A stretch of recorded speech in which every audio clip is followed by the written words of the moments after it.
అంచేత మీరు నాకు ఈ విషయంలో సినిమా కథలు చెప్పకుండా ముందు పట్నం పదండి. నేను రాను. అయితే బయటికి వెళ్ళి పడుకోండి. నేను మీసం నమ్మకోండి. నీకు ఇష్టం లేకపోతే నువ్వు వెళ్ళి బయట పడుకోవే. నాకు మీసం లేకపోయినా రోషం ఉంది.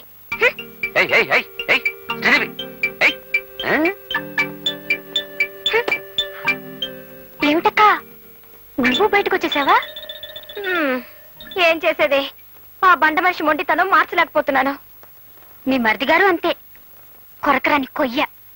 మనం వాళ్ళేం చేయలేము. పోనీ ఒక పని చేద్దాం. నేను ఒక్కదాన్నే కాబట్టి నన్ను బయటికి పంపించేశారు. నువ్వు నాతో వస్తే ఆయనకే సిగ్గేసి బయటికి వెళ్ళిపోతారు. ఓహో అలాగా, సరే పద పద.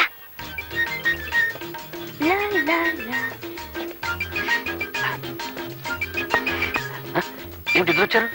లలితకు పీడకలలు వస్తున్నాయట. ఇక్కడే పడుకుంటానంటుంది. మీరు బయటకు వెళ్ళండి.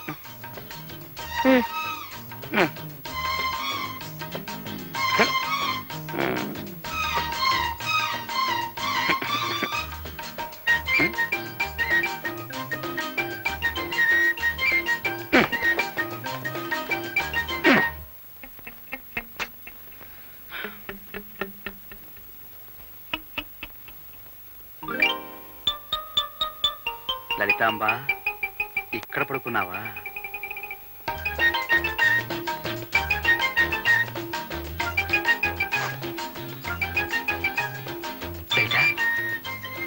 చూడు మరి, ఏమిటి మొండి పడతాలా? అన్నయ్య వదిన చూడు ఎలా సర్దుకుని పడుకున్నారు. నువ్వేమో నీ మొండి పడుతో వదిలిపెట్టావు.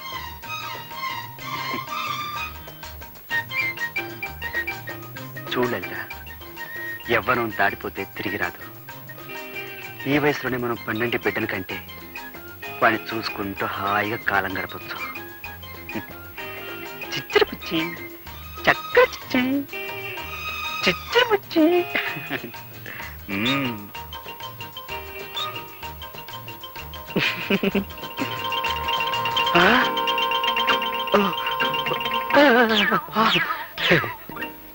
ఒరే తమ్ముడు, నువ్వు చాలా కష్టాలు పడిపోతున్నావురా.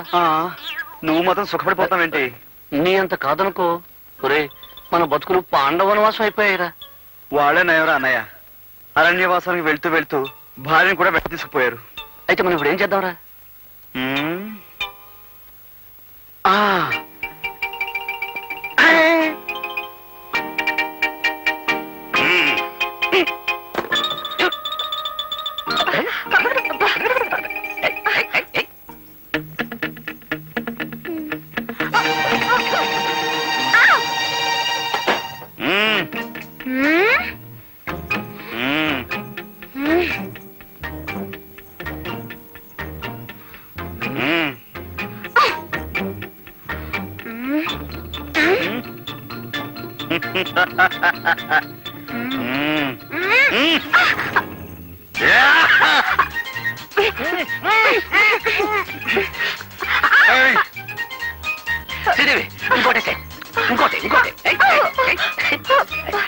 ఏమిటండి ఇది?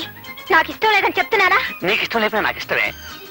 అంటే నన్ను రేప్ చేద్దాం అనుకుంటున్నారా? అంటే రేప్ అంటే బలాత్కారం చేయడం అని అర్థం. అదే అదే అదే చేస్తాను.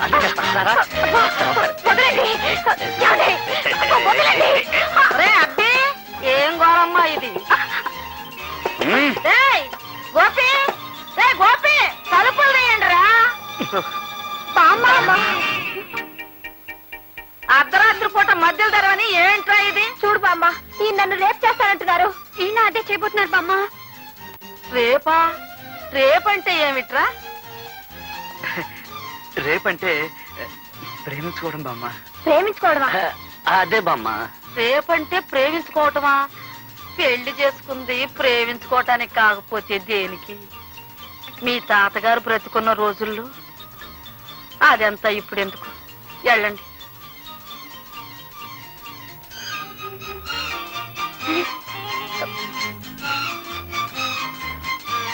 ఆగండి.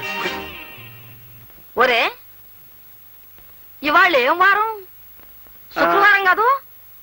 మొక్కుబడి ప్రకారం ఇవాళ మీరు గుళ్ళో పడుకోవలసింది. మర్చిపోయారా? వెళ్ళి పడుకోండి. అది కాదు బామ్మ, దేవుణ్ణి ఈ ఒక్క వారం పర్మిషన్ అడిగాంగా. తప్పు నాయనా, మొక్కుబడి అంటే మొక్కుబడే. వెళ్ళి పడుకోండి. అది కాదు బామ్మ, రేపు ఆ రేపేదో రేపు చేసుకున్నారు గాని ఇవాళ వెళ్ళి మొక్కుబడి ప్రకారం గుళ్ళో పడుకోండి రా. ఏయ్, గుడి అటు కాదు ఇటు మా అమ్మ వెళ్ళండి రా. వెళ్తా పెద్ద అరవలేంటి అన్నయ్య పదరా. వీళ్ళకన్నీ వాళ్ళ తాత పోలికలే వచ్చాయి. అబ్బా,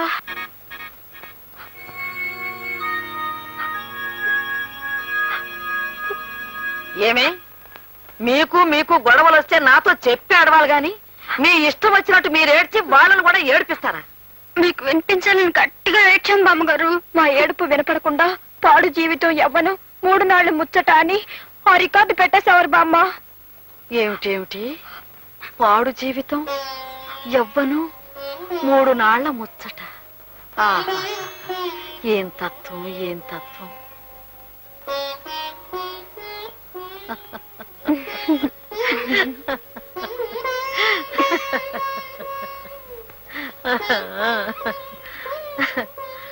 పిచ్చి పిల్లలారా, ఒక్క సంగతి చెబుతాను, వింటారా అమ్మా? మీరు పట్నం వెళ్ళి అక్కడ గొప్పగా బ్రతకాలనుకుంటున్నారే కాని నిజానికి పెళ్ళైన పిల్లలుగా మీ జీవితాల్లో ఎన్ని గొప్ప సంఘటనలు ఉన్నాయో తెలుసా? నెల తప్పిందని తెలిసి నిలువెల్లా పులకించి మాటే కరువవుతుందట ఇల్లాలికి. తన కడుపే పండనని మగడికి తెలిపే వేళ సిగ్గేతో గర్వమంత మదనాలికి. సీమంతపు వేడుకలో ముత్తైదుల దీవెనతో మక్కువ రెండింతలోను చూలాలికి. పురిటి నొప్పులను గడచి కేరింతలు విన్న వేళ జన్మ తరించేననిపించును పురిటాలికి. పట్నం గొప్పది కావచ్చు, కానీ అంతకంటే గొప్పది మీ జీవితం.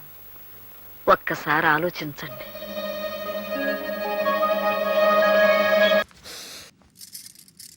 వాసన బాగుంది. ఏ సెంట్ ఆడతారేటి? ఎవరినైనా ప్రేమించారా? నా పర్సనల్ విషయాలు మీకు ఎందుకండి? మిమ్మల్ని చూస్తే ఎవరిని ప్రేమించినట్టు లేరు. ఎలాంటి అమ్మాయి కోసం ఎదురు చూస్తున్నారేటి? సన్నగా